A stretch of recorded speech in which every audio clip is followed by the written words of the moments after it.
Suara saya bisa terdengar yang di Zoom meeting? Dengar, Pak.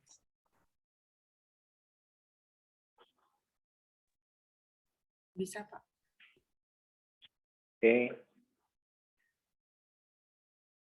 Baik, Assalamualaikum warahmatullahi wabarakatuh. Selamat pagi. Hari ini kita akan memulai perkuliahan cloud computing kita. Kemarin saya sudah diskusi dengan dosen yang nanti akan meneruskan perkuliahan ini setelah UTS. Jadi kami sepakat karena di cloud computing ini sebenarnya bahannya banyak, tapi kalau di kurikulumnya Huawei sendiri itu bisa disampaikan dengan jauh lebih cepat. Jadi mudah-mudahan sebelum UTS sudah selesai. Kalau nanti kita bisa praktek, baik itu di lab maupun di kelas, mungkin di kelas cocoknya demo workshop kali ya. Kalau praktek mungkin agak repot karena harus pakai device. Jadi kita nanti mungkin di kelas demo workshop, sedangkan di dalam lab Anda bisa langsung praktek dengan menggunakan device yang ada di lab. Nah, waktunya cukup banyak, jadi kita bisa bereksplorasi lebih banyak dengan menggunakan platform cloud computing miliknya Huawei di sebelum UTS. Nanti setelah UTS, bahannya mungkin akan kita lanjutkan dengan sebenarnya arahnya ke cloud services, ya. Arahnya lebih ke arah sana. Tapi kita ambil yang bagian fundamentalnya. Maksudnya fundamental di sini sebenarnya kurikulum ini didesain untuk siapa saja, tidak harus orang yang dari latar belakang IT, karena cloud computing itu akan digunakan oleh segala sektor, bukan hanya orang IT. Sekali lagi, cloud computing itu bukan hanya milik Anda sendiri. Yang pakai Dropbox pastinya banyak. Yang pakai Google Drive itu juga banyak. Yang pakai Google Document, mau itu spreadsheet-nya, mau itu writing-nya dan segala macam, itu banyak. Bukan hanya orang-orang dari kalangan IT. Jadi knowledge di cloud itu bukan hak eksklusif milik orang-orang IT. Sehingga kalau nanti suatu saat Anda di luar sana ketemu dengan orang mungkin dari pendidikan geografi, tahu cara menggunakan cloud yang arahnya mereka untuk GIS, ya itu memang sudah haknya mereka dan mereka bebas mempelajari itu. Di internet banyak sekali bahan. Termasuk nanti yang akan kita pelajari salah satunya dari AWS. Jadi setelah midterm atau setelah UTS nanti mungkin Anda akan banyak disampaikan tentang materi dari AWS. Kita punya partnership dengan AWS juga, Amazon Web Services, selain dengan Huawei, Cisco juga ada, dan Oracle juga ada. Kalau Cisco nggak punya cloud, karena Cisco pakai cloud-nya Oracle, jadi kalau mau belajar cloud platform yang lain, bisa belajar cloud platformnya Oracle. Tapi kita di sini tidak akan menggunakan Oracle, walaupun Oracle juga cukup besar. Jadi kita akan pakai AWS dan Huawei. Sebenarnya ada satu lagi yang juga cukup besar waktu itu, tapi sebelum kejadian bosnya Alibaba ditangkap, Jack Ma, bukan ditangkap sih, maksudnya dikurangi asetnya lah oleh negara. Alibaba sebagai salah satu pemain cloud yang juga cukup besar, yang juga masuk ke Indonesia awal-awal gitu. Anda mungkin nggak pernah sadar, sebenarnya sudah pernah pakai kalau Anda booking tiket di AirAsia, back-end-nya AirAsia itu pakainya cloud Alibaba. Kemudian ada yang pernah belanja di Tokopedia? Nah, Tokopedia itu juga back-end-nya dengan cloud-nya Alibaba. Jadi sebenarnya mungkin selama ini Anda sudah pernah pakai, tapi Anda nggak sadar. Ternyata, oh aplikasi yang saya gunakan ini di belakangnya ada cloud-nya Alibaba. Dan ada satu lagi juga yang mungkin sering Anda pakai, tapi Anda nggak sadar, cloud-nya Google. Google punya namanya GCP, Google Cloud Platform. Saya dulu awal-awal belajar cloud justru banyak dari GCP, dari Google Cloud Platform. GCP dulu, baru kemudian Oracle, kalau saya nggak salah. Sorry, bukan Oracle. AWS dulu, baru Oracle, Alibaba, baru Huawei yang terakhir. Justru Huawei yang agak belakangan saya belajar untuk cloud platformnya. Sedangkan untuk cloud computing yang khusus untuk bikin infrastruktur, pertama saya belajarnya di, mungkin Anda sudah pernah pakai, yang paling sederhana di laptop atau di PC, mungkin ada yang install VirtualBox. Nah, itu juga virtualisasi sebenarnya. Ya, basicnya cloud computing nanti akan kita pelajari adalah virtualisasi. Virtualisasi dapatnya di mana? Anda bisa buka kembali buku sistem operasi Anda, harusnya ada di situ. Salah satu chapter yang membahas tentang virtualisasi. Kemudian setelah belajarnya lewat PC dengan virtualisasi di PC atau di laptop, baru kemudian saya belajar virtualisasi di level server. Ada dulu masih pakai open source gitu, Xen. Kemudian saya juga belajar KVM dan yang lain-lain. Kemudian ada Proxmox, bundling dengan berbagai macam fitur di dalamnya. Sebenarnya dalamnya juga ada KVM dan container based. Nanti akan kita lihat apa sih container itu, apa sih KVM itu, dan yang lain-lain di dalam chapter kedua kalau saya nggak salah untuk cloud computing. Yang di Zoom meeting bisa dengar suara saya? Halo? Bisa, Pak. Yang di Zoom meeting? Bisa, Pak. Oke, kalau nggak jelas tolong saya dikasih tahu ya. Kalau nggak ada interupsi, nggak ada informasi, saya anggap clear, saya akan jalan terus. Jadi mungkin saya tidak akan sering-sering mengontrol yang di Zoom meeting. Paling saya lihat nanti setelah perkuliahan gitu, saya cek videonya, paling di situ lebih banyak mengamati hal-hal yang terjadi di Zoom meeting. Jadi silakan kalau misalkan ada yang kurang jelas atau suara saya putus-putus atau anything yang terjadi dengan Zoom meeting, Anda bisa sampaikan segera, jadi bisa langsung ditangani. Share screen saya sudah terlihat ya? Iya, Pak. Oke, tadi saya sudah sebutkan beberapa industri yang terkait dengan cloud computing. Ada AWS, ada Tencent mungkin yang belum saya sebut, ada Alibaba, Huawei sendiri, kemudian Oracle tadi, dan yang lain-lain. Nah, tadi juga saya sudah sebutkan, mungkin Anda selama ini sudah pakai, tapi Anda nggak sadar, sebenarnya Anda pakai platform. Kalau Anda pakai produk-produknya Google, hampir semua produknya berjalan di cloud-nya si Google. Dan mungkin Anda juga berapa pakai platform e-commerce, entah itu Tokopedia, Shopee, Lazada, dan segala macam, dan yang lain-lainnya, itu juga berjalannya semua di atas cloud. Atau nanti mungkin ada yang nyoba 5G. 5G di dalam core services-nya itu juga natively cloud sebenarnya. Jadi kalau Anda nanti pakai smartphone 5G, infrastrukturnya sudah ada di misalkan di Kalimantan Timur atau di Samarinda. Nah, 5G sendiri basically atau natively dilahirkan gitu, dia di atas cloud. Jadi dia berjalannya di atas cloud. Tidak seperti 4G dan yang lain-lain. Kalau dalam 5G itu dia lahir di cloud. Kenapa 5G cepat di-deploy, cepat implementasikan dan bisa secara masif sangat cepat untuk digunakan oleh masyarakat, karena salah satu faktornya dia sangat mudah sekali untuk di-deploy di dalam lingkungan cloud. Jadi modalnya cuma cloud. Ada cloud, ada internet, kemudian radio aksesnya sudah terpasang semua, urusan untuk switching di core-nya itu sudah nggak ada masalah yang serius ya, atau tidak ada isu yang signifikan, karena semua udah bisa running by software atau di dalam cloud. Jadi kalau ada yang bilang by software dalam cloud, ya cloud itu sendiri kan sebenarnya adalah software, aslinya software yang berjalan di atas sebuah infrastruktur. Nanti kita akan lihat seperti apa sih isinya cloud computing itu. Nanti juga akan Anda tahu, oh ternyata cloud computing itu sejarahnya sudah ada sejak dulu kala. Mungkin Anda sudah pernah belajar di sistem operasi ya. Ada chapter khusus yang akan membahas tentang tentang virtualisasi yang sebagai dasar ataupun teknologi yang menjadi fundamental di dalam cloud computing. Nah, kita juga nanti akan lihat beberapa penggunaan cloud computing ini untuk apa saja.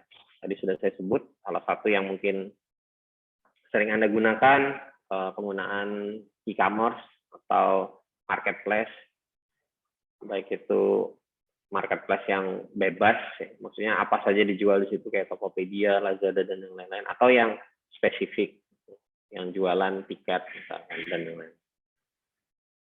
Nah, nanti juga kita akan lihat beberapa karakteristik dari cloud computing. Pertama kita lihat dulu sebenarnya cloud computing ini yang lebih banyak Anda pakai sekarang adalah servisnya, tapi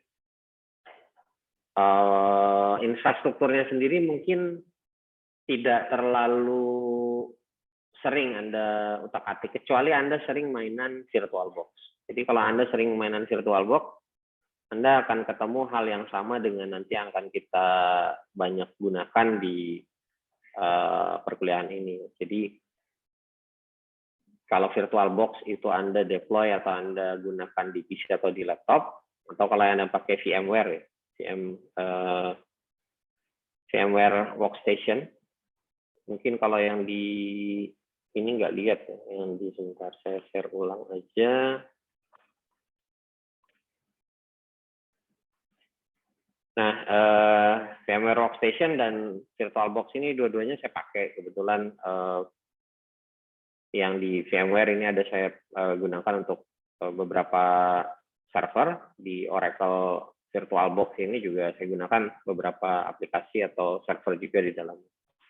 Ini dua-duanya platform virtualisasi sebenarnya. Nah, kalau kita lihat isinya sama sebenarnya.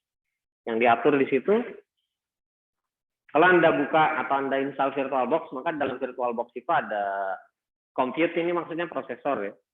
Kalau ada istilah compute itu adalah prosesor, biasanya seperti itu. Tapi kalau di dalam bahasa marketingnya di manapun, biasa compute itu terkadang dibundling sudah. Di dalam compute itu sudah ada apa ya, semacam setting default atau beberapa pilihan gitu. Mau berapa prosesornya, mau berapa memorinya dan segala macam. Seperti di AWS biasanya juga begitu, mereka akan menawarkan Anda perlu server yang seperti apa. Mungkin kalau pada saat awal bikin website yang statik gitu, Anda cukup pakai server yang mungkin core CPU-nya cuman 1 gitu, memorinya 512. Ya karena cuman untuk web static Anda mau nampilkan profil Anda atau profil perusahaan. Daripada repot-repot harus bikin server segala macam, mending pakai cloud, di-deploy dalam jangka waktu kurang dari 5 menit, sudah bisa view, sudah bisa tayang di internet. Semudah itu, as simple as that, gitu ya. Nggak ribet. Nah, biasanya nanti cloud akan bisa kita gunakan untuk mengalokasikan tadi ya. Berapa jumlah CPU, berapa jumlah memori, berapa storage yang kita perlukan. Kemudian juga di sini ada network ya. Ada network, mungkin juga ada database-nya, dan tentu saja ada security yang harus kita set up. Sebenarnya seluruh layanan cloud itu menyediakan template atau menyediakan fasilitas yang bisa kita pilih langsung sesuai dengan kebutuhan kita. Jadi kita tidak perlu mengcustom. Pun kalau kita mau custom nggak banyak. Jadi segala sesuatu yang ada di cloud ini biasanya sudah apa ya, terbukti dengan banyaknya services yang mereka layani. Jadi kita tinggal pilih service apa yang memang kita perlukan. Sudah ada template-nya, jadi semudah itu. Tidak perlu Anda segala sesuatunya mengcustom kayak di VirtualBox ini kan kita mau bikin sesuatu kita harus custom. Kalau misalnya kita buka ini, kita buat sebuah mesin virtual baru, kan kita harus custom dari awal sampai dengan akhir. Nah, kalau di dalam tadi ya, di dalam cloud services ini cloud services ya kalau kita lihat sih. Kita bisa buat berdasarkan template ataupun berdasarkan konfigurasi default yang mereka sampaikan ke kita. Jadi kita tinggal pilih. Tapi kalau kita mau config sendiri, kita mau custom sendiri juga bisa. Nah, ini contoh-contoh cloud yang mungkin sudah pernah Anda gunakan. Storage eksternal, entah itu entah itu Google Drive, Dropbox, atau mungkin Anda punya cloud storage di rumah. Anda bikin sendiri cloud storage di rumah pakai server tertentu. Ya, kita bisa sebenarnya mendeploy ataupun membuat server penyimpanan sendiri di rumah. Kita bikin SAN atau bikin NAS di rumah, Anda hubungkan dengan jaringan di rumah, mungkin Anda punya router, entah itu router IndiHome yang Anda hubungkan, atau Anda bikin sendiri lagi router, itu bisa seperti itu. Jadi Anda seolah punya private cloud di rumah untuk media penyimpanan, atau server anything lah ya yang ditaruh di rumah. Yang lain-lain contohnya penggunaan ini ya, services dari Google tadi sudah saya sampaikan. Bisa dibilang seluruh services yang ada di Google ini berjalannya di cloud dan yang lain-lain. Sekarang hampir semua unicorn atau layanan-layanan yang ada di internet semua berjalannya di atas cloud. Nah, kenapa cloud? Kira-kira kenapa cloud? Ada yang tahu kenapa harus di cloud? Sebelum kita lihat ke bagian yang kedua. Kenapa harus di cloud? Ya. Oke, yang lain mungkin? Ya. Oke. Yang lain mungkin sebelah sana? Yang mojok berempat? Harusnya sih jangan, kalau bisa renggang-renggang. Mungkin bisa pindah ke sebelah sini. Yang baju biru dan baju merah itu harusnya agak renggang. Silahkan Anda kasih jarak. Kalau bisa dua bangku. Jadi kalau misalkan temannya satu di bangku sini, satunya di bangku yang sebelah sini.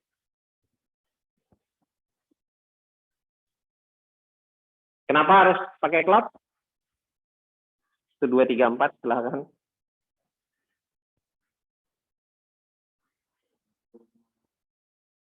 Nggak perlu memori di laptop, oke.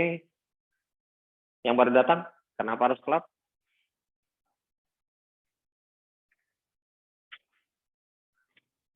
Apa? Hah? Baru masuk. Pakai cloud nggak? Nggak pakai cloud, tapi pakai Gmail. Pakai Gmail, oke. Padahal barusan saya bilang sebelum, kamu sudah masuk tadi, saya sudah bilang. Semua layanan yang ada di Google itu pakainya cloud. Kenapa cloud?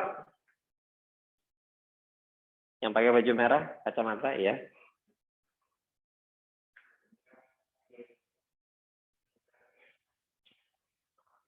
Gimana?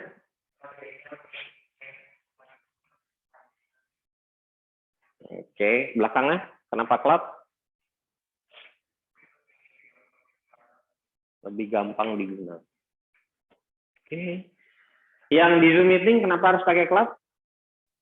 Kalau menurut saya sih Pak, lebih gampang diakses di berbagai perangkat yang ada internetnya. Selain itu? Lebih aman datanya, tergantung kekuatan passwordnya atau keamanan dan segala macam. Yang lain? Yang di Zoom meeting?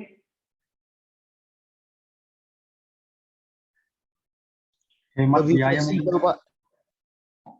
Gimana? Lebih hemat dalam penggunaan biaya kok pakai cloud. Lebih hemat dalam penggunaan Biaya untuk penyimpanan cloud. biaya. Oke. Yang lain lagi di cloud? Fleksibel, Pak. Fleksibel, oke. Yang lain lagi? Pendapat yang lain? Kolaboratif, Pak. Bisa Kolaboratif, oke. Oke, kita akan lihat deh beberapa hal yang jadi advantage atau kenapa harus di cloud. Apa keunggulan cloud dibanding dengan on-premise atau kita install di server sendiri yang host gitu ya, host server ya. Ya bukan host sih, kalau host pasti ada guest-nya. Maksudnya server fisik ya. Oke, tadi ada yang bilang lebih hemat. Ya, bisa jadi hemat, bisa jadi juga boros. saya pertama kali pakai cloud malah jadinya boros ya, karena memang kalau learning tidak apa ya, kalau praktek tanpa belajar lebih dahulu, tanpa melihat lebih dalam atau membaca lebih banyak, ya ujung-ujungnya jadi boros. Kenapa boros ya? Karena saya pertama tadi mungkin ada yang bilang lebih aman, ternyata cloud tidak jauh lebih aman. Saat saya deploy cloud, ternyata cloud yang saya buat itu diserang orang. Saya nggak tahu, waktu itu mungkin saya mengabaikan security update, sehingga server saya diserang orang, terus dipakai orang untuk nyerang server orang lain. Sehingga trafficnya meningkat. Harusnya saya hemat, saya jadi kebobolan 3 juta untuk bayar 1 bulan, padahal nggak pernah bayar sama sekali. Dalam artian saya masih dalam batasan free ya. Jadi di dalam cloud itu kita punya batasan free of charge. Biasanya beberapa layanan cloud memberikan itu. Bahkan kalau Anda pintar memanage billingnya, Anda bisa jadi nggak akan bayar apapun. Seperti Anda pakai Gmail. Gmail itu kalau Anda lewat dari sekian giga, itu Anda harus bayar. Storage-nya sekian giga gitu, Anda harus bayar. Tapi kalau Anda pintar memanage storage Anda di Google, Anda nggak akan pernah bayar. Selama Anda bisa berada di bawah threshold untuk harus bayar. Nah, di dalam cloud, Anda sekali lagi harus punya knowledge service apa yang akan Anda deploy di cloud tersebut. Jadi Anda harus pintar-pintar memilih service yang sesuai dengan layanan yang nanti Anda taruh di cloud Anda tersebut. Sehingga tidak boros ya, kayak tadi mungkin saya lemah di security, akhirnya yang tadinya mau hemat jadinya boros. Tapi kalau Anda memang betul-betul pintar, Anda bisa tahu service apa yang Anda deliver, Anda cocok memilih atau pintar dalam memilih paketan yang ada di dalam suatu layanan cloud, atau Anda pintar mengcustom layanan apa yang mau Anda deliver di cloud tersebut, bisa jadi Anda nggak bayar sama sekali. Jadi sekali lagi, segala sesuatunya di dalam cloud adalah on demand, sesuai dengan kebutuhan Anda. Sesuai dengan Anda maunya mendeliver apa sih dengan cloud, atau service apa yang akan Anda berikan, layanan apa yang akan Anda berikan di cloud. Nah, tadi ada yang bilang, mudah diakses Pak dari mana saja.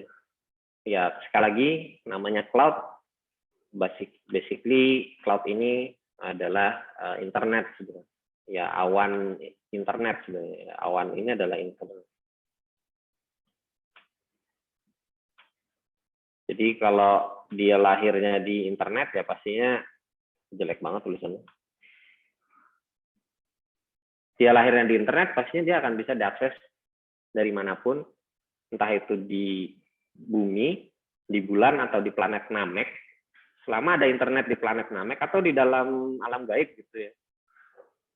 Misalkan Anda pindah dimensi ke alam gaib gitu, atau ke dimensi cermin punyanya si Dr. Strange gitu.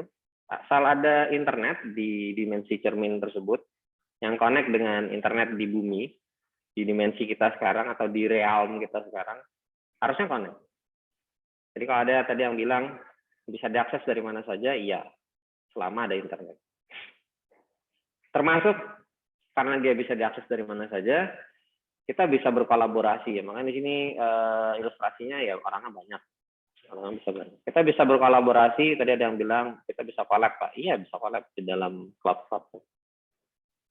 Karena akses internetnya.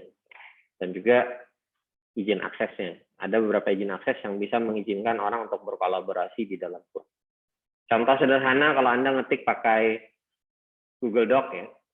Google Doc, Anda share ke teman Anda ngetik bareng-bareng ngerjain tugas kelompok. Di situ akan kelihatan siapa-siapa yang sedang melakukan editing gitu. Dan kita bisa lihat historical, siapa sudah ngetik apa, sudah ngapus apa, ngedit apa. Jadi sebenarnya kalau zamannya cloud ini, kalau Anda bilang, Pak enak sekarang kalau kita mau nyontek segala macam lebih mudah. Ya, lebih mudah dan lebih mudah juga ketahuan. Di zaman yang seperti ini tuh, apapun semua tercatat di internet. Makanya tadi saya sebutin ketika Anda editing pakai Google Doc, Anda rame-rame, di situ ketahuan siapa yang edit apa, di detik keberapa, apa yang dia hapus, kemudian kita restore kembali yang dia hapus itu bisa. Sakingnya sekarang segala sesuatu itu tercatat. Jadi kalau Anda ingin tidak terdeteksi, Anda ingin anonymous gitu. Ya mungkin ada teknologi pendukungnya seperti blockchain itu bisa anonymous. Tapi kalau Anda benar-benar ingin anonymous, ya Anda menjadi manusia analog, jangan menjadi manusia digital. Telepon pakai telepon analog gitu. Apapun lah, analog dan non digital. Kalau digital sudah pasti semua tercatat ya, defaultnya itu tercatat, sehingga sangat susah untuk menghindari Anda untuk tidak terdeteksi. Nah, kenapa yang tadi kita bisa menghemat segala sesuatu, karena di dalam cloud computing ini sifatnya semua resource, semua sumber daya itu ditempatkan dalam suatu tempat atau pooling. Jadi seperti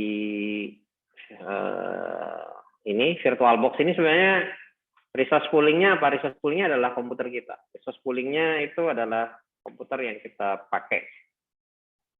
Bentar, saya lihat dulu share. Oh, oke, sudah share.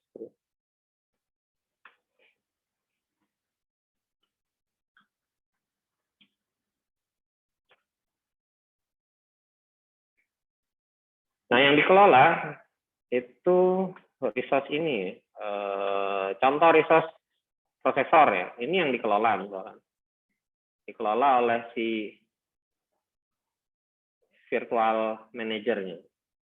Kita tinggal mengalokasikan di sini. Misalkan kita mau alokasi berapa gitu. Ini saya ambil contoh, saya bikin apa? Ubuntu aja.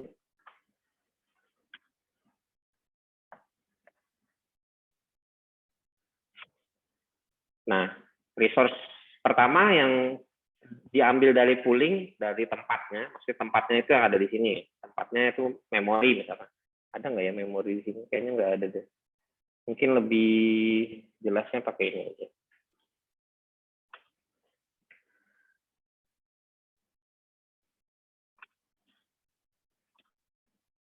Saya pakai resource monitor aja. Nah, ini resource komputer ya. Ini yang dikelola oleh si virtual manager. CPU, storage atau disk, network, dan memori. Umumnya sih 3 ini. Jadi ketika kita buat sebuah mesin virtual,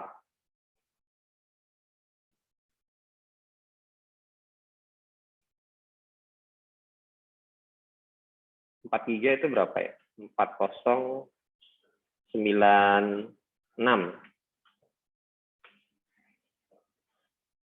Yang kedua, hard disk ditanya.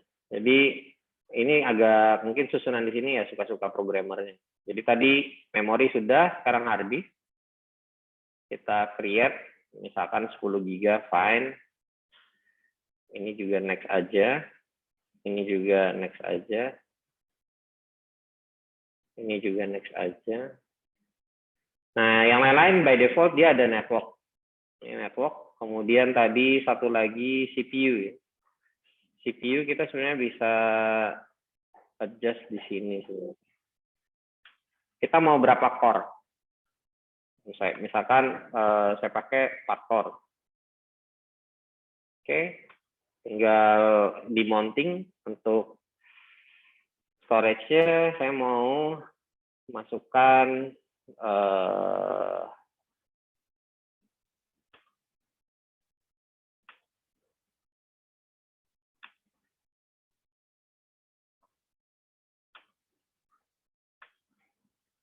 tinggal di start. Udah, ini virtual mesinnya jalan. Begitu di start, virtual mesinnya jalan.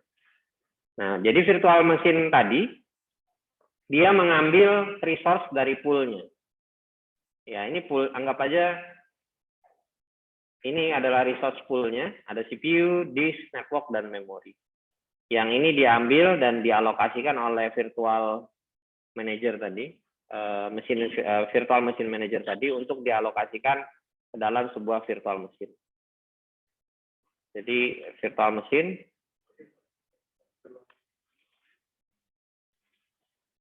diambil, misalkan ini storage, kemudian ini prosesor, ini memori, ya mungkin ada yang lain-lain ya. Tadi ada network, ada video card atau GPU, ada sound, dan yang lain-lain. Nanti kalau sudah selesai, ya dikembalikan lagi. Kembalikan lagi ke pool masing-masing. Kalau kita matikan ya servisnya itu, dikembalikan lagi ke sini. Jadi pintar-pintar Anda nanti mengelola resource ini sebenarnya. Kalau Anda mau hemat, ya Anda harus tahu pengelolaan resource. Termasuk Anda mau memaksimalkan, tadi yang bilang biar efisien. Anda mau mengefisienkan, maka Anda harus pintar-pintar mengelola resource Anda. Atau Anda mau memaksimalkan, artinya menggunakan keseluruhan dari resource yang ada, ya pintar-pintar juga dalam pengelolaan. Jadi tidak ada resource yang idle, dalam artian itu tidak mubazir. Nah, kalau Anda punya komputer, server, laptop, atau apapun, atau smartphone, selama smartphone Anda itu tidak pernah mengalami keleletan yang parah gitu, berarti Anda belum perlu beli smartphone baru. Atau sama sekali handphone cuma dipakai buat main game ya, sayang juga. Padahal bisa ada fungsi yang lain. Banyak fungsinya. Kalau bisa, gunakan hampir seluruh fungsi yang ada di smartphone Anda. Nah, itu artinya Anda sudah memaksimalkan smartphone Anda. Jadi Anda tidak mubazir dalam membeli. Nah, tadi ada yang bilang fleksibel. Ya, di sini diistilahkan dengan elastis. Elastisnya apa? Kita bisa, misalkan tadi CPU. Di sini kalau kebetulan kalau di VirtualBox ini nggak bisa kita otak-atik kalau dia sudah running. Kita coba aja deh. Yang mungkin ada, udah bisa kali. Tapi harusnya sih, nah udah ke-lock dia. Mungkin yang bisa fleksibel cuma nambahin hard disk gitu ya, atau tambahin network. Tapi juga kayaknya network nggak bisa fleksibel kayaknya. Nggak bisa ditambah. Untuk beberapa platform itu bisa ya. Kalau Anda pakai kayak VMware, Proxmox, segala macam, kita bisa menambahkan CPU-nya. Misalkan CPU-nya kurang, kita tambahkan. Tadinya mungkin kelebihan juga gitu ya. CPU-nya misalkan ini 4 core gitu. Boros Pak, saya cuma butuh untuk static web page gitu, untuk profil aja. Tadinya CPU-nya 4 core. Anda turunkan 2 core. Ternyata pengaksesnya sedikit, ya udah turunkan jadi 1 core. Atau 0,5 core. Setengah dari CPU. Begitu juga kalau misalkan hitnya server Anda banyak, sehingga kalau pakai 1 core agak lelet. Kalau pakai 1 core ini agak lelet, ya sudah kita upgrade. Nanti Anda ada dengar istilah upscale, downscale. Gitu. Nanti. Kalau masih lelet juga naikkan lagi. Selain itu kita juga bisa nambah ya. Nambah PC-nya lah, anggap aja gitu. Misalkan ini server 1, kemudian server 2, kita bisa buat seperti itu. Dan kita bisa load balance. Di load balance maksudnya beban server yang ini disamakan dengan beban server yang sebelah sini. Atau kalau misalkan server ini 2 core, ini 4 core, maka yang thread-nya, misalkan ini menangani 2 task, yang di sebelah kanan menangani 4 task. Gitu. Itu load balance ya namanya. Load balance itu bukan sama rata, tapi membagi beban berdasarkan kemampuan masing-masing server, atau kalau di jaringan kemampuan bandwidth yang di-handle masing-masing router, yaitu load balance. Adil itu bukan sama rata, tapi adil itu sesuai dengan porsinya. Kemudian tadi saya sudah sebut beberapa angka segala macam, artinya di dalam cloud ini kan segala sesuatunya terukur, ya. Semuanya terukur. Anda nggak mungkin di-billing dengan sesuatu yang kira-kira. Jadi dalam billing Anda itu pasti angkanya itu sudah terukur semua. Jadi berapa yang Anda keluarkan storage-nya, berapa bandwidth yang Anda pakai, berapa jumlah IP, blok IP yang Anda gunakan, berapa lama dia uptime-nya, maksudnya server Anda nyala berapa lama gitu. Itu semua terukur di dalam cloud. Tidak ada yang tidak terukur di dalam cloud. Jadi kalau Anda mau komplain segala macam, ya Anda harus punya buktinya. Gitu. Misalkan Anda bilang, oh ini saya kenapa di billing mahal gitu. Padahal saya cuma nyalakan 24 jam. Gitu. Ya Anda harus punya buktinya nyala 24 jam di mana. Gitu. Ternyata begitu dilihat kelewatan 24 jam lewat 1 detik. Gitu. Anda nggak lihat detiknya, cuma lihat jam di depan. Ternyata billingnya sudah nambah, dianggap lewat sehari. Misalkan billingnya harian. Gitu. Contoh aja ya. Tapi biasanya billing itu semakin ke sini billingnya semakin detail, ya, semakin presisi. Jadi angkanya bisa semakin kecil. Sehingga kalau kita benar-benar bisa berhemat, ya beneran hemat pakai cloud. Tadi ada yang bilang efisien, Pak. Ya, salah satunya kita bisa mengefisienkan biaya dengan cloud. Nah, kita sudah lihat tadi ya berbagai macam advantage atau keunggulan dari cloud dibanding kita bikin sendiri infrastruktur. Kemudian terkait dengan definisi, Anda akan banyak ketemu definisi di internet, apa itu cloud computing. Ya, setiap institusi atau setiap orang boleh mengeluarkan pendapatnya masing-masing, selama pendapat itu mencakup ini tadi ya, mencakup keunggulan-keunggulan ataupun karakteristik yang ada di dalam cloud. Jadi tidak ada satu definisi yang fix terkait dengan cloud computing. Termasuk kalau kemarin mungkin saya pernah nanya Anda waktu mata kuliah jaringan komputer, apa sih internet itu? Tidak ada satu definisi yang fix di situ. Dari NIST mungkin punya definisi sendiri, dari IEEE mungkin punya definisi sendiri tentang segala sesuatu yang ada di dalam internet maupun terkait dengan IT. Kalau dari NIST dia menyatakan bahwa cloud computing ini sebuah model yang dipakai untuk melakukan berbagai macam service ya. Ya tadi ada on demand service. Di dalamnya juga ada share pool. Share pool maksudnya full resource tadi. Full resource. Apa saja yang ada dalam pool? Memori, CPU, storage, network, and anything yang terkait dengan resource. Kalau Anda lihat di device manager, device manager ini adalah resource dari komputer. Atau Anda pakai resource monitor, ini juga resource. Kalau di sini disederhanakan. CPU, memori, disk, dan network. Tapi kalau Anda mau lihat lebih detailnya, Anda bisa lihat di device manager itu, ini semua adalah sumber daya yang ada di dalam komputer Anda, sumber daya hardware. Ya, resource. Ya. Termasuk kalau di dalam cloud, application, dan juga services atau lain. Application, kalau Anda pakai Google Doc, itu application. Gmail itu application. Ya, kalau cloud dijadikan service juga bisa. Ya, cloud itu dijadikan service. Bukan hanya service yang berjalan di atas cloud, tapi cloud sendiri itu bisa dijadikan service juga, dijadikan layanan. Jadi sekali lagi jangan bingung dengan istilah service ya. Jadi cloud itu bisa simpelnya gimana? Kayak gambar aja kan. Tapi kalau saya tulis di sini kan nggak ketahuan.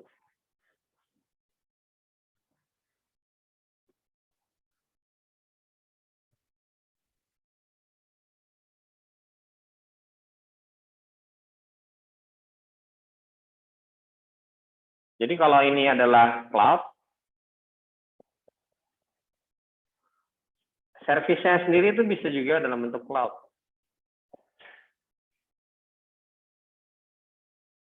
Pak, kok bisa gitu? Bisa. Saya ambil contoh, Anda punya VirtualBox. Ini Anda install sistem operasi, virtual mesinnya. Kemudian di sistem operasinya Anda install lagi VirtualBox.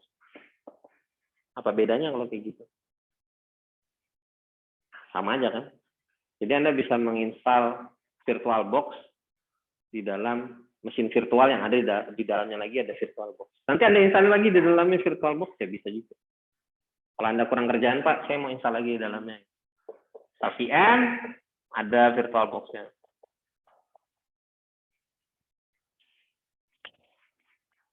Jadi bisa seperti itu.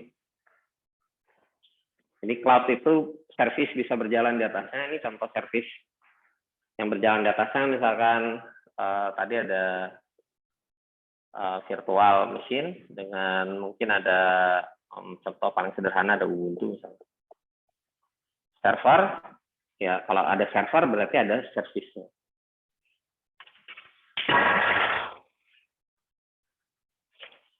Ini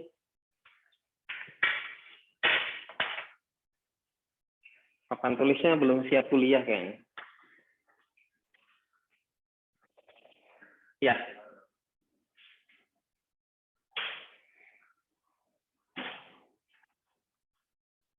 Nah, karena segala sesuatunya sudah dalam bentuk cloud dan resource pooling, maka kita bisa dengan mudah melakukan provisioning. Atau kita mau mendeploy sesuatu lah sederhananya seperti itu. Seperti tadi saya dengan mudah, ini saya sudah punya komputer, walaupun virtual saya bisa install, saya bisa jalankan sebuah server atau sebuah komputer di dalam sebuah komputer dengan cepat, nggak perlu pakai lama.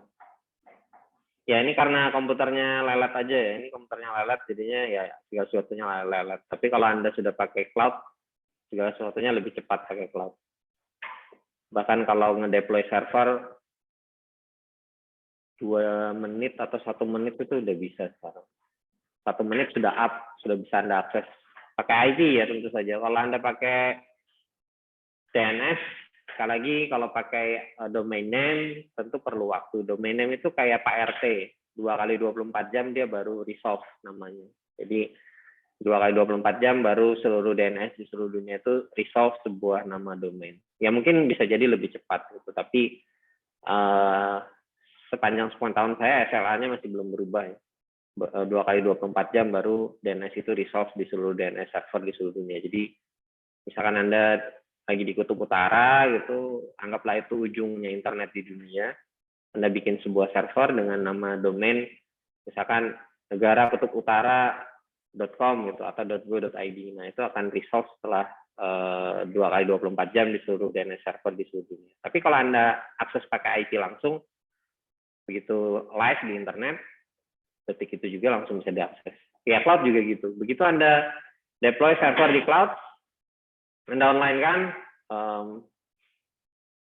bisa langsung diakses tapi dengan menggunakan IP. Kalau nama domain, tentu saja kita mengikuti aturan DNS. Nah, juga di cloud ini kita tidak perlu terlalu banyak mencampuri infrastruktur di cloud atau mengelola infrastruktur cloud. Segala sesuatunya udah dimudahkan. Sekarang ini zamannya instan. Ibaratnya Anda ini kan generasi instan lah. Mie instan, kopi instan gitu. Apalagi yang Anda nggak suka yang instan-instan. Almost everything mungkin generasi Anda lebih prefer dengan segala sesuatu yang instan. Ya apapun lah, instan. Kalau bisa kuliah instan, Pak. Hari ini kuliah, besok langsung lulus gitu. Ya itu mustahil. Ya, kebetulan banyak orang sekarang lebih suka service itu lebih cepat untuk dinikmati, sehingga udah males kalau mau macam-macam nunggu lama. Misalkan mau bikin pelayanan X, Y, Z gitu, harus install server segala macam, nunggu besok baru bisa digunakan. Itu kan udah kelewat 1 hari, berapa kerugian yang, atau potensi ya, kita nggak usah bicara kerugian dulu, potensi uang yang bisa didapat dari layanan kita.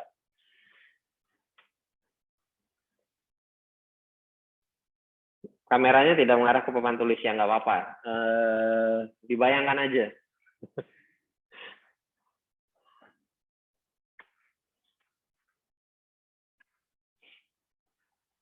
Nah, tadi ini juga sudah saya sampaikan, cloud ini adalah metafora dari internet. Tadi saya udah gambar awan tadi. Ya, intinya di dalam ada ini, resource, storage, fungsi atau functionalities. Jadi sebenarnya ada kata lain dari services. Jadi kalau ada yang bilang services, itu mengacunya kepada fungsi tertentu atau layanan tertentu. bisa fungsi, bisa services. Tapi lebih trennya itu service ya. Nah, agak beda kalau Anda di network. Kalau misalkan network, kita bicara virtualisasi di network itu namanya fungsi. Network function virtualization. Jadi yang divirtualisasi adalah fungsi jaringannya. Kalau di network begitu. Tapi kalau kita bicara di cloud, kita lebih sering mendengarnya dengan istilah services atau service. Ini pengembangannya cloud, mulai dari internet lahir di 1969, kemudian juga protokol di-establish TCP, ya sebenarnya ada OC, ya, OSI, tapi lebih trennya dan lebih aplikatifnya adalah yang TCP. Kemudian berkembang. Ini tadi DNS sudah saya sebut juga. Ini mulai tahun 91 ya. World Wide Web ini mulai booming. Jadi awal-awal tahun 90-an. Kemudian 95, tadi juga sudah saya sebut-sebut tentang e-commerce. Jadi memang salah satu pendukung yang cukup besar dalam penggunaan cloud ini adalah e-commerce. Karena bayangkan setiap kali flash sale dulu Lazada awal-awal. Ada yang punya Xiaomi Redmi 1S, Xiaomi generasi pertama? Ada yang pernah punya? Angkat tangan? Ya, saya angkat tangan berarti saya yang punya. Anda mungkin entah belum lahir atau sudah lahir tapi belum tahu. Ya, saya pakai Xiaomi sejak lama, tapi saya juga pertama yang meninggalkan Xiaomi. Jadi Xiaomi menurut saya sudah price dengan value-nya sudah sebanding. Bukan murah juga bukan mahal, tapi sebanding. Saya cari price dengan value yang jauh lebih baik daripada itu. Jadi saya sudah lama meninggalkan Xiaomi. Saya pakai Xiaomi awal-awal itu orang nanya-nanya, Xiaomi handphone apaan sih? Orang masih pakai Samsung, Nokia, BlackBerry waktu itu. Masih ada BlackBerry. Saya udah pakai Xiaomi duluan. Nah, Xiaomi itu waktu awal-awal flash sale di Lazada selalu down. Nggak seperti sekarang, ada sale Realme misalkan, atau Xiaomi yang baru, atau anything, Lazada nggak pernah down. Nah, dulu setiap kali sale di platform e-commerce, Lazada contohnya, itu atau Shopee, itu down. Nah, dengan adanya cloud, ada microservices dan segala macam, akhirnya yang flash sale dikasih server sendiri. Kalau dia sudah kepenuhan, dia bikin yang tadi ya, Elastic tadi ya, nambah lagi servernya satu. Masih penuh juga, tambah lagi server satu.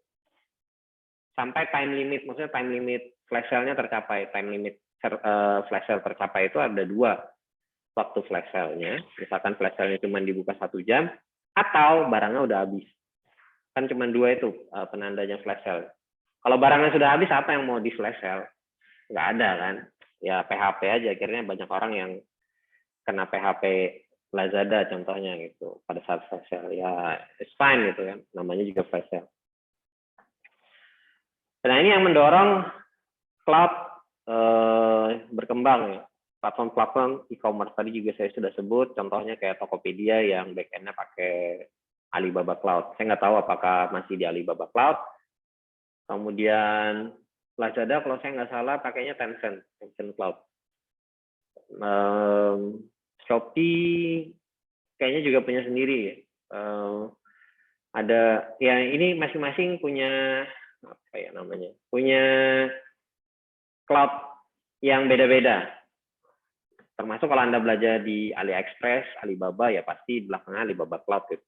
Nggak mungkin Alibaba AliExpress atau Alibaba e-commerce itu belakangnya Tencent, itu kayaknya agak-agak hal yang mustahil lah. Kecuali kalau mereka taruh backup, mereka punya infrastruktur cloud sendiri kok. Nah, ini security sudah lebih baik. Dulu e-commerce itu agak jelek sebenarnya, apalagi citra Indonesia. Kita pernah di-ban beberapa tahun, tidak muncul di list kiriman barang untuk Indonesia, negara kita. Karena dulu parah carding itu maksudnya kita nge-hack kartu kredit orang atau server kartu kredit atau server yang menyimpan nomor kartu kredit, kita pakai kartu kredit orang itu untuk belanja. Itu zaman-zaman tahun 95 ke atas lah, sampai dengan akhir tahun 90-an, itu 99 tuh masih kejadian seperti itu. Sejak 2000 berapa? 2003, 2004 ke atas baru mulai membaik. Dan juga ada eBay, bukan eBay, PayPal. Ada PayPal yang sekarang bosnya SpaceX dan Tesla. Jadi asal muasalnya Elon Musk itu juga berangkatnya dari sini sebenarnya, zaman ini. Zaman kemasannya e-commerce saat itu. Dengan PayPal-nya akhirnya namanya mencuat dan terus sekarang jadi manajernya SpaceX. Dan berlanjut terus sampai dengan sekarang, Facebook, kemudian juga layanan-layanan yang lain, termasuk ya e-commerce yang ada sekarang. Ini yang ya mewarnai dunia internet lah, dan ini juga yang mendorong di internet ini memerlukan infrastruktur yang cepat untuk melayani customer, dan itu bisa dicapai dengan penggunaan cloud. Segala sesuatu di cloud kan, mulai dari server atau tadi compute engine tadi, storage, CPU, memori dan yang lain-lain. Kemudian service juga di cloud-kan, termasuk sampai dengan mengerjakan segala sesuatu. Jadi di dalam cloud computing itu nanti mungkin Anda akan lihat, nah ini dia, sebentar. Oh nggak ada ya?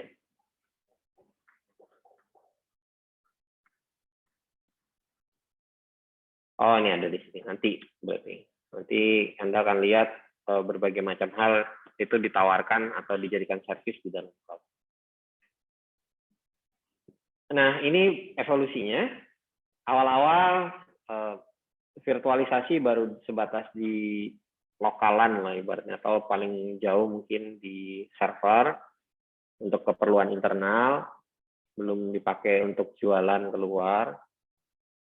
Ini ada beberapa produk di sini. Hyper-V itu punyanya Microsoft, VMware, ESX itu dibeli sama Dell sekarang. Jadi VMware ini miliknya Dell. Jadi kalau Anda berkunjung ke VMware, websitenya gitu jangan kaget, ternyata VMware sudah dimiliki oleh si Dell.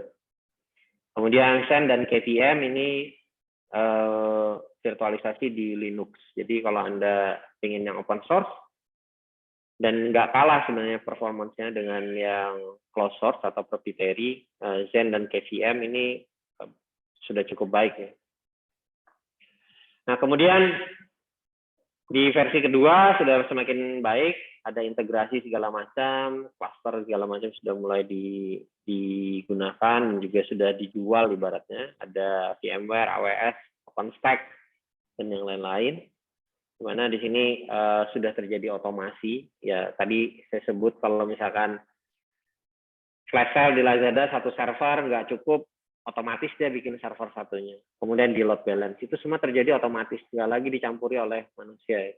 Tidak perlu lagi kita otak-atik segala macam. Ya, segala sesuatunya udah banyak otomatis atau di drive dengan menggunakan software, istilahnya software defined. Ya ini sekarang juga di dalam jaringan juga lagi ngetren juga software defined network. Jadi segala sesuatu bisa kita definisikan by software. Dengan kode pemrograman yang cukup simpel, yang sederhana, kita bisa melakukan proses otomasi maupun konfigurasi sebuah infrastruktur. Jadi jangan Anda pikir kalau orang itu basicnya network, dia nggak tahu coding atau nggak tahu software. Justru kalau Anda belajar network atau infrastruktur, Anda mau nggak mau, suka nggak suka, harus dua yang dipelajari. Tapi biasanya orang-orang di network itu jauh lebih simpel, jauh lebih sederhana, coding segala macamnya, nggak mau yang ribet. Karena memang teknologi asalnya juga teknologi yang sederhana, yang mudah diduplikasi maupun diimplementasikan. Sekali lagi, kalau teknologinya adalah teknologi internet, cloud, teknologinya asalnya adalah teknologi internet. Internet itu teknologi yang asalnya dari peperangan, dari perang, pasti mudah diimplementasikan dan mudah untuk diduplikasi. Maunya simple, cepat, kayak motonya siapa ya? Cepat, tepat, lenyap. Saya nggak tahu satuan TNI mana yang punya moto seperti itu. Nah, internet dan segala sesuatu yang terkait dengan jaringan komputer itu juga seperti itu. Pinginnya cepat, tepat sasaran, dan juga bisa ini ya, bisa mudah untuk diimplementasikan gitu. Nggak ribet. Ya termasuk cloud. Nah, kemudian beberapa cloud ini sudah juga mulai lebih disederhanakan juga, dan juga lebih cepat pengembangannya, seperti penggunaan Docker. Docker ini salah satu pendukung terbesarnya adalah Twitter. Jadi kalau nanti kita lihat di arsitektur cloud bisa jauh lebih terlihat ya. Kalau tadi kita lihat di papan tulis itu, kita menjalankan ini kan di atas sistem operasi ya sebenarnya. Di atas sistem operasi. Nah, Docker itu bagaimana caranya? Sistem operasinya cuma satu, tapi kontainernya atau mesin-mesin virtualnya itu bisa banyak. Sehingga kalau kita mengeksekusi program, itu cuma cukup lewat satu sistem operasi baru ke hardware. Di Docker seperti itu. Nah, itu akan jauh lebih cepat kan. Bayangkan kalau di sini begitu dieksekusi, di sini ada sistem operasi, di sini ada sistem operasi, di bawah sini juga ada sistem operasi lagi. Harus lewat beberapa sistem operasi. Akhirnya jadi lambat. Untuk beberapa kasus itu sangat mengganggu. Jadi dengan Docker kita bisa mengurangi interaksi platform virtual dengan sistem operasi yang hanya cuma cukup satu. Ya, Anda bisa install Docker di laptop Anda. Suatu saat mungkin Anda mau programming segala macam, Anda bisa menjalankan server. Misalkan Anda programming pakai PHP gitu. Anda mau menjalankan script PHP di dalam sebuah server, Anda nggak perlu bikin virtual machine. Anda cukup jalankan di Docker, itu akan jauh lebih baik. Dan itu akan terkontainer gitu. Dimasukkan dalam sebuah kontainer. Jadi dia berjalan secara independen, tidak akan tercampur dengan satu yang lain. Nah, bedanya kalau Anda, Pak, saya biasa pakai SAM. Ya, SAM itu berarti kalau Anda punya 10 aplikasi, ya 10 aplikasi dalam satu server yang sama. Di server SAM Anda ya, Apache-nya di situ, MySQL-nya ya di situ, dan yang lain-lainnya cuman di satu server. Tapi kalau Anda menjalankan pakai Docker, Anda seolah punya banyak server SAM di dalam Docker Anda. Jadi masing-masing aplikasi ataupun ya anggap aja tadi server Anda itu akan terpisah satu sama lain. Kasusnya nanti ketika Anda pakai salah satu server tadi untuk flash sale gitu. Kalau semua jadi satu, misalkan Anda install SAM-nya di dalam sebuah laptop atau PC, kemudian di situ ada 10 aplikasi yang sedang berjalan atau 10 layanan yang berjalan. Salah satunya misalkan lagi flash sale atau lagi diakses banyak pihak, banyak user, ke 10-10-nya akan down. Beda hal kalau Anda buat kontainer, ya buat tadi Docker banyak gitu.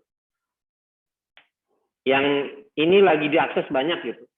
Yang ini aja yang akan down, yang akan kehabisan resource. Yang lain itu akan aman. Nah, di sini nanti juga Anda akan kenal dengan apa ya istilahnya? Microservice, Anda akan kenal dengan Kubernetes atau orchestration di dalam cloud. Ini udah lebih banyak lagi yang bisa dimainkan kalau di sini, yang di bagian sini. Oke, model di dalam cloud computing ini ada cloud yang sifatnya public. Ya, ini termasuk kalau Anda pakai Huawei, kemudian AWS. AWS sih ada beberapa produk yang di-private-kan ya, tapi by default dia adalah public cloud. Maksudnya public cloud itu kita bisa pakai selama ada duitnya. Kita beli layanannya, kita bisa pakai. Oracle, Tencent, GCP atau Google Cloud Platform, dan yang lain-lain. Ini termasuk dalam public cloud. Private cloud ini yang kita deploy di dalam institusi kita. Misalkan Unmul install server Proxmox gitu ya untuk finance cloud-nya, atau kita pakai cloud storage, pakai Synology misalkan.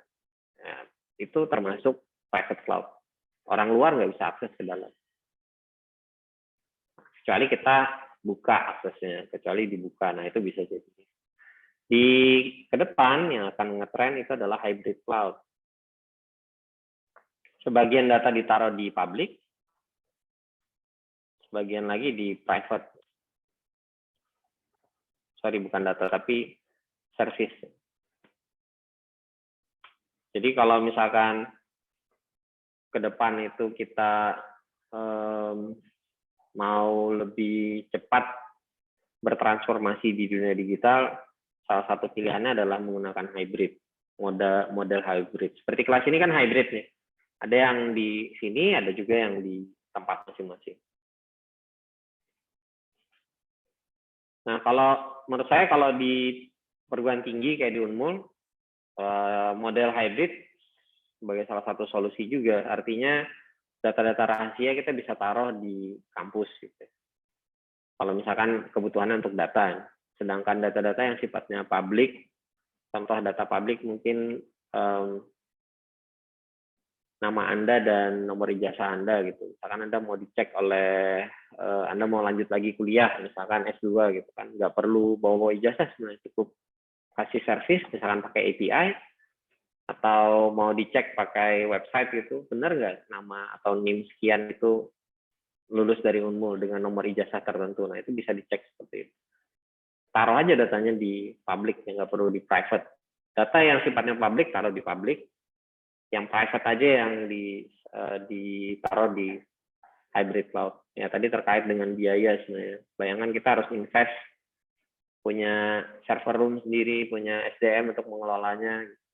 Kalau kita bisa rubah biaya investasi kita dengan menggunakan public cloud, saya rasa akan jauh lebih murah juga. Ya, hitung-hitungan lagi lah. Harusnya sih lebih murah gitu.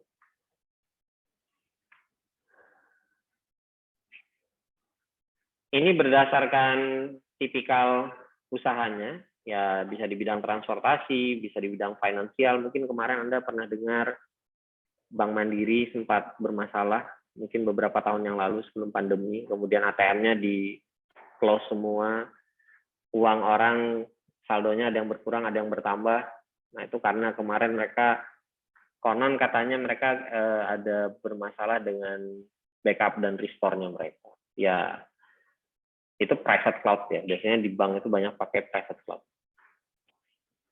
Yang public biasanya terkait dengan transaksi tertentu. Gitu. Kayak misal Anda punya uang digital, Anda top up segala macam, nah itu sebenarnya ada bagian irisan yang dipublikkan. Enggak juga publik banget, tapi biasa ada perjanjian khusus untuk membuka akses. Gitu. Kayak Unmul misalkan ke bank-bank mitra, nah itu kan bisa jadi cloud-nya Unmul terhubung dengan cloud-nya Bank Mitra. Entah dengan Mandiri, BTN, BNI, Muamalat, dan bank lainnya yang mungkin jadi mitra Unmul nantinya. Kemudian di healthcare cloud, contoh sederhana kalau Anda pakai aplikasi Peduli Lindungi, ya saya yakin itu ada di cloud aplikasinya. Kemudian juga mungkin aplikasi Peduli Lindungi, mungkin pernah Anda lihat di platformnya Gojek, di Grab itu ada. Kalau Anda buka di Gojek, bahkan di bank-bank tertentu, kalau Anda punya apps-nya bank, itu juga ada konektor ke aplikasi Peduli Lindungi. BPJS juga begitu. Nah, itu semua bisa terjadi karena adanya cloud. Yang paling sederhana atau paling tradisional, in-house ya. Tadi yang saya sebut ini di sebuah tempat, cloud-nya di-deploy di situ, lokalan aja. Ini paling tradisional. Kemudian naik yang agak maju sedikit, ada infrastruktur as a service. Infrastruktur as a service yang ditawarkan, mana saya, resource tadi ya. Ya ini ya, resource ini yang ditawarkan. Resource yang ada di sini yang ditawarkan. Biasanya sih 4 resource ya. CPU, memori, storage, dan network. Kemudian naik di atasnya ada platform as a service. Ya, mungkin Anda ingin programming PHP atau bikin server web dengan layanan e-commerce tertentu, programmingnya pakai PHP, ya ini sudah masuk platform as a service. Intinya dia akan menyediakan, contoh sederhana mungkin menyediakan server SAM gitu, Anda tinggal pakai aja. Pak, saya nggak mau install server, saya nggak mau install SAM-nya, saya maunya tinggal pakai SAM-nya sudah di dalam lengkap dengan aplikasi database dan web servernya. Ya itu bisa seperti itu. Jadi kita bisa deploy platform as a service di sebuah layanan cloud, Anda tinggal pakai. Jadi programmer tidak dipusingkan dengan setup server. Segala sesuatu sudah disediakan sama cloud services. Nah, yang paling atas lagi ada software as a service. Ya. Ini menyediakan layanan aplikasi. Contoh paling sederhana, mungkin Anda sudah pernah pakai Google Doc buat ngetik, buat spreadsheet, buat presentasi, itu bagian dari server software as a service. Ada juga service as a service sebenarnya. Ini banyak sekali model-model layanan di cloud sebenarnya. Tapi yang Anda ketahui cukup 4 ini, tradisional, infrastruktur as a service, platform as a service, dan software as a service.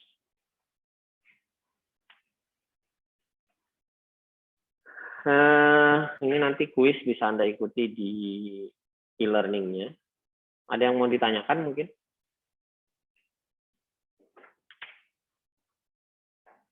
Ada yang mau nanya? Yang di Zoom meeting ada yang mau nanya? Ya, sampai sini harusnya Anda sudah bisa mendeskripsikan apa sih cloud computing itu, kemudian juga tadi melihat sejarahnya cloud computing, karena cloud itu metamorfosanya dari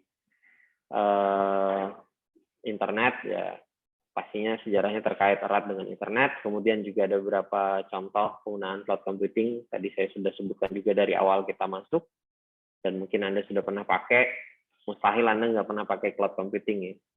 Jadi sekali lagi, kalau Anda sudah pernah pakai Google, Facebook, Twitter, tadi Twitter saya bilang pendukung besarnya Docker, ya pasti Anda sudah pernah pakai cloud computing. Kemudian kita lihat tadi juga beberapa teman Anda menyampaikan tentang kenapa harus pakai cloud, apa yang menjadi dasar penggunaan cloud ya. Semua terkait dengan karakteristik ataupun keunggulan dari cloud computing.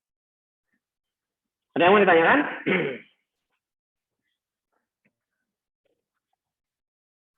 Kalau tidak ada,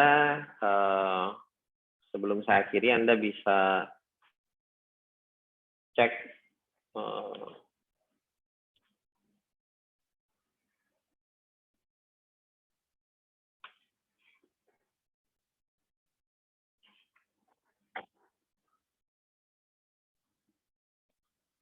yang belum submit, belum enroll, silakan Anda enroll untuk kelas room-nya di learning platformnya Huawei.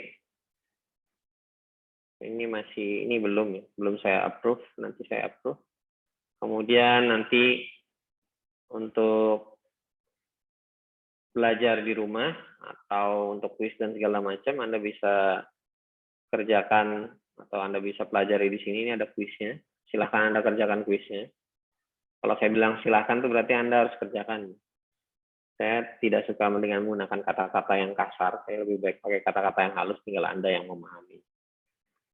Kalau Anda masih kurang merasa puas dengan penjelasan saya, Anda bisa ikuti lagi penjelasan yang ada di sini.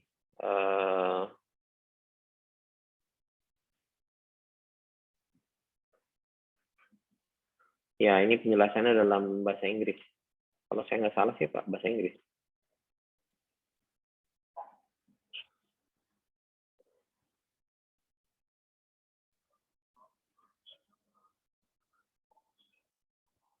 Ya, suaranya agak kecil ya. Sekali lagi kalau bahasa Inggrisnya lambat, Anda bisa cepatkan. Saya sih biasa kadang saya cepatin antara 1,5 sampai 1,25. Ya, tergantung Anda. Anda prefernya atau sukanya seperti apa gitu. Ya, ini materi yang bisa Anda pelajari kembali. Jadi tidak ada alasan Anda nggak belajar atau tidak ada bahan untuk belajar. Apalagi ya? Kuis segala macam nanti Anda bisa kerjakan di sini. Nanti penilaiannya akan langsung masuk ke sistem e-learning-nya ini. Saya tinggal lihat atau tinggal download aja. Oke, itu mungkin yang bisa saya sampaikan untuk pertemuan hari ini. Ada yang ingin ditanyakan? Yang di Zoom meeting ada yang mau ditanyakan? Tidak ada? Baik, kalau tidak ada, saya akhiri. Assalamualaikum warahmatullahi wabarakatuh. Selamat pagi. Bagi Pak. Bagi Pak. Terima kasih Pak.